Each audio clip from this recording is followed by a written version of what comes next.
इस कहानी की लेखिका है सोनिया सैनी। आसपास के गांव के लोग बाबा की कुटिया के चारों ओर जमा थे। बाबा ने अपना शरीर छोड़ दिया था। उनके सामान में बस एक लोहे का बक्सा था जिसे वे पिछले 45 वर्षों से अपने साथ ही रखते थे। बाबा के जाने के बाद उनके शिष्य ने वो बक्सा खोलकर देखा तो वहां पर खड़े लोगों के होश उड़ गए। बक्से में एक खोपड़ी रखी हुई थी जो ना तो किसी इंसान की लग रही थी ना ही किसी जानवर की। उस खोपड़ी का जबड़ा किसी भेड़िए जैसा था और पीछे का कपाल इंसान जैसा। 20 साल पहले अपने बीमार बेटे के शिथिल पड़ चुके शरीर को जमीन पर लिटाकर वो हाथ जोड़कर जोर जोर से रो रही थी। अब बस आपका ही सहारा है, कुछ कीजिए, नहीं तो मेरा बेटा मुझे छोड़कर चला जाएगा। देखो, इसे शहर ले जाकर किसी भले डॉक्टर को दिखाओ। यहाँ जंगलों में भटकने से ये ठीक नहीं होगा। डॉक्टर तो कह चुके हैं कि इसका अंतिम संस्कार का समय आ गया है, किंतु मैं अपने बेटे को किसी भी कीमत पर जाने नहीं दूंगी। आप चाहे जो ले लो, लेकिन मेरे बेटे को बचा लो बाबा। देखो, जिस विद्या की तुम बात कर रही हो, मैं बरसों पहले उसे छोड़ चुका हूँ। अपने गुरु के सामने प्रतिज्ञा ली है मैंने, मुझसे ये काम नहीं होगा। तो ठीक है, फिर मैं भी अपनी जान दे दूंगी।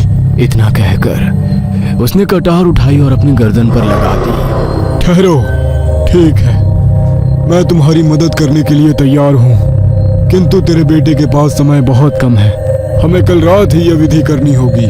बाबा ने अपने एक शिष्य को स्त्री से लेकर कुछ रुपए दिए और कान में फुसफुसाते हुए उसे कुछ समझाने लगे। कल मध्य रात्रि को हम ये विधि करेंगे। ध्यान रहे, इसमें जान का जोखिम है। जीवन मिल भी सकता है और जा भी सकता है। मैं तैयार हूँ बाबा। अगले दिन पूर्णमासी की रात थी। आसमान में पूरा चांद चमक रहा था। बाबा ने घने जंगल के बीचों बीच भारी भरकम पेड़ से एक खूंखार भेड़िया बांध रखा था। कुछ देर पहले ही भेड़िए को होश आया था और तब से वो अपने जबड़े को खोल भयानक आवाज में गुर्रा रहा था। पास ही में एक 17 साल का लड़का बेहोशी की अवस्था में पड़ा हुआ था। जमीन पर तंत्र साधना का सामान फैला हुआ था। बाबा की दूसरी ओर लड़के की माँ बैठी सिसक रही थी। आज पूर्णमासी की रात है। आज के दिन भेड़ियों की शक्ति बहुत अधिक होती है, इसलिए हमारे तंत्र शास्त्र में आज के दिन कोई विधि नहीं की जाती। लेकिन अगर आज कुछ नहीं किया तो तेरे बेटे के प्राण निकल जाएंगे। इसलिए मुझे अपने नियमों के विरुद्ध जाकर ये विधि करनी होगी। इसके बाद बाबा मंत्र पढ़ना शुरू कर देते हैं। रात के ठीक 12 बजे बाबा ने भेड़िए के गले पर चाकू से वार किया। भेड़िया भयानक डरावनी आवाज में चिल्लाया। वो आवाज सुनकर वहां उपस्थित सभी लोगों के दिल उछलकर मुंह में आ गए थे। भेड़िए के गले से खून की धार बह रही थी। बाबा ने भेड़िए के खून से लड़के के पूरे शरीर पर लेप कर दिया। वो आंख बंद करके जोर जोर से मंत्र पढ़ रहा था। अंत में बाबा ने रक्त की कुछ बूंदें लड़के की जीभ पर रखी और कुछ बूंदें नाक से उसके शरीर में प्रवेश करा दी। लड़के के शरीर में हलचल सी होने लगी। लड़का अपने हाथ पैर जोर जोर से हिलाने लगा। ऐसा लग रहा था जैसे उसे मिर्गी का दौरा पड़ गया हो। तेजी से हिलते हुए वो भेड़िए के पंजों से जा टकराया। लड़के के शरीर से भी अब खून बहने लगा था। कुछ ही पलों के बाद लड़का बिल्कुल शांत हो गया। काफी देर तक तड़पने के बाद भेड़िए की भी मौत हो गई। अपनी विधि संपन्न करने के बाद वे सभी वापस कुटिया में लौट आए। अगली सुबह, माँ, ये सब क्या लगा रखा है आपने मेरे शरीर पर? छी, मुझे बहुत बदबू आ रही है। इतना कहकर वो रगड़ रगड़ कर नहाने लगता है। विराज अब बिल्कुल स्वस्थ हो चुका था। ऐसा लगता ही नहीं था कि कुछ घंटे पहले तक उसका शरीर पीला और निष्प्राण पड़ चुका था। वो स्त्री अब जंगल के साथ सटे हुए गांव में ही एक छोटी सी झोपड़ी बनाकर रहने लगी। उसका बेटा दिन प्रतिदिन स्वस्थ और हट्टा कट्टा होता जा रहा था। वह प्रतिदिन माँ से मांस का भोजन मांगता और ना मिलने पर गुस्से से आग बबूला हो जाता। कभी अपना सर दीवार में मारता तो कभी माँ को धक्का मारकर गिरा देता। उसकी माँ बेटे के गुस्से और भूख को उसकी बीमारी से पैदा हुई चिड़चिड़ाहट और कमजोरी समझ रही थी, किंतु ये तो तूफान के आने की आहट भर थी। कुछ दिन बाद पूर्णमासी की रात थी। वो औरत अपनी झोपड़ी में अपने बेटे के साथ सो रही थी। अचानक ही आधी रात गए कुछ अजीबोगरीब आवाज सुनकर उस महिला की आंख खुल गई। विराज दर्द से कराह रहा था। देखते ही देखते वह दर्द से छटपटाने लगा और चीखते हुए दीवारों में सर मारने लगा। उसका सारा शरीर अकड़ा हुआ था। हाथ पैर लगता था किसी ने मरोड़ दिए हो। कुछ ही देर में विराज का शरीर एक भेड़िए में बदलने लगा। विराज एक वहशी दरिंदे की तरह दिल भेदने वाली आवाज में चिल्ला रहा था। जब विराज पूरी तरह से एक नर भेड़िए में बदल गया तो उसने खिड़की से बाहर की ओर एक छलांग लगा दी।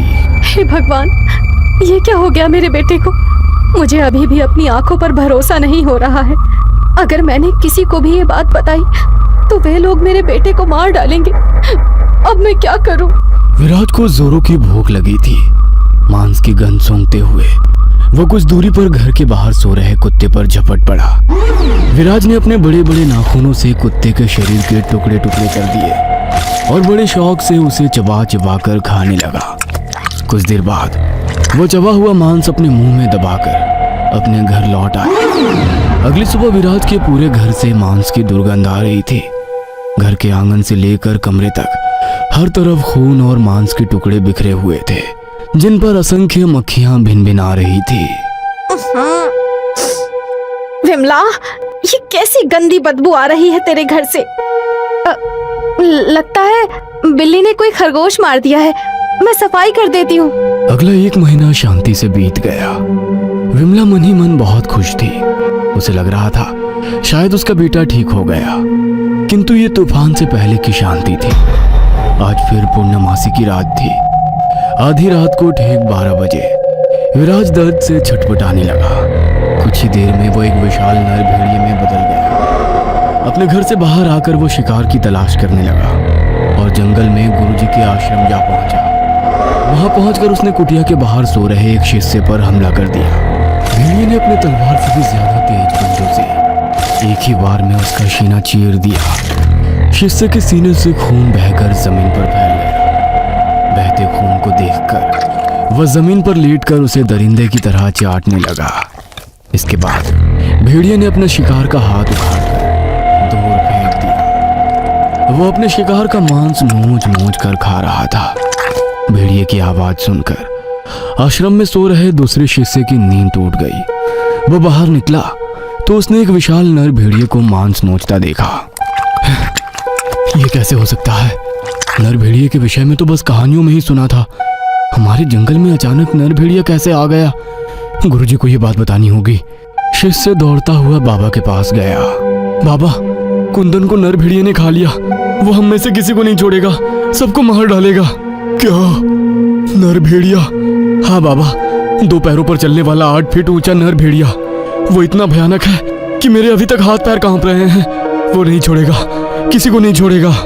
जिस बात का मुझे डर था वही हुआ। ये नर भेड़िया कोई और नहीं, विराज है।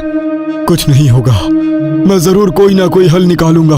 अगली सुबह मैं हिमालय पर अपने गुरु से इस समस्या का समाधान पूछने जा रहा हूँ। अगर मैं पूर्णमासी तक लौट कर ना आ सकूं, तो उसे रात के 12 बजे से पहले रस्सियों से बांध देना, ताकि वो किसी का शिकार ना कर सके। समझ गया बाबा? बाबा अपने गुरुजी से मिलने लंबी यात्रा पर निकल गए। इधर धीरे धीरे पूर्णमासी नजदीक आ रही थी। जब पूर्णमासी के दिन तक भी बाबा लौटकर नहीं आए तो बाबा के 2 शिष्य उसे पकड़कर आश्रम ले आए और रस्सियों से बांध दिया। धीरे धीरे रात घिर रही थी।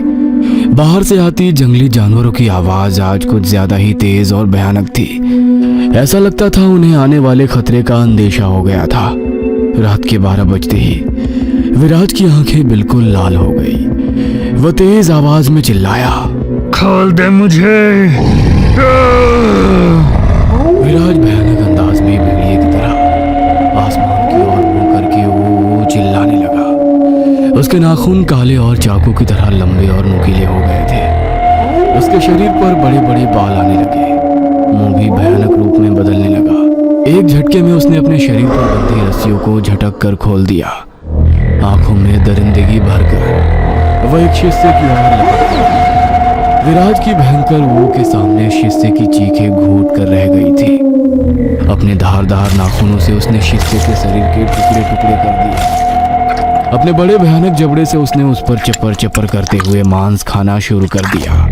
विराज के जबड़े से खून टपक रहा था और शरीर खून से लथपथ हो गया था। विराज ने गर्दन घुमाकर दूसरे शिष्य की ओर देखा।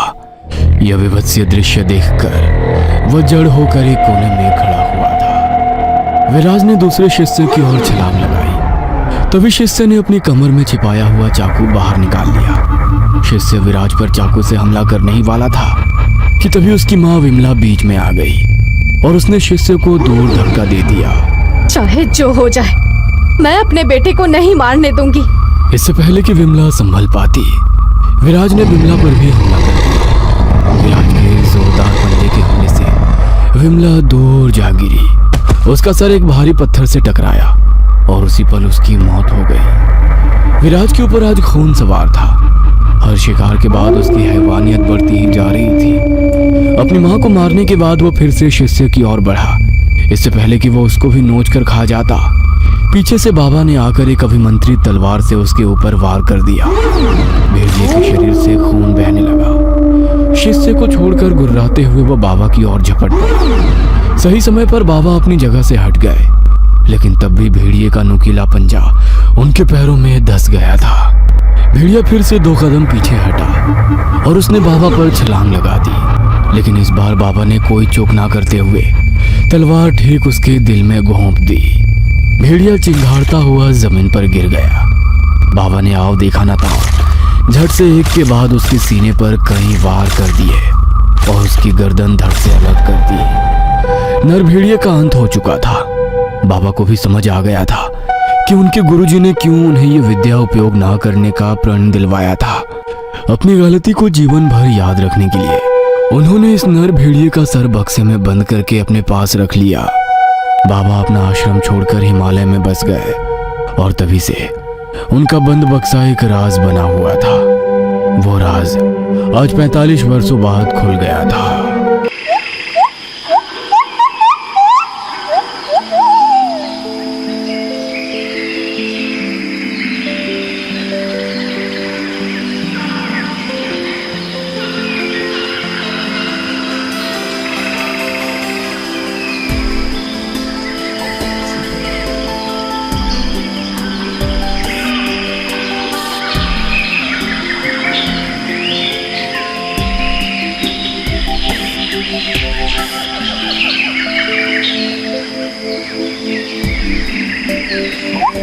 What?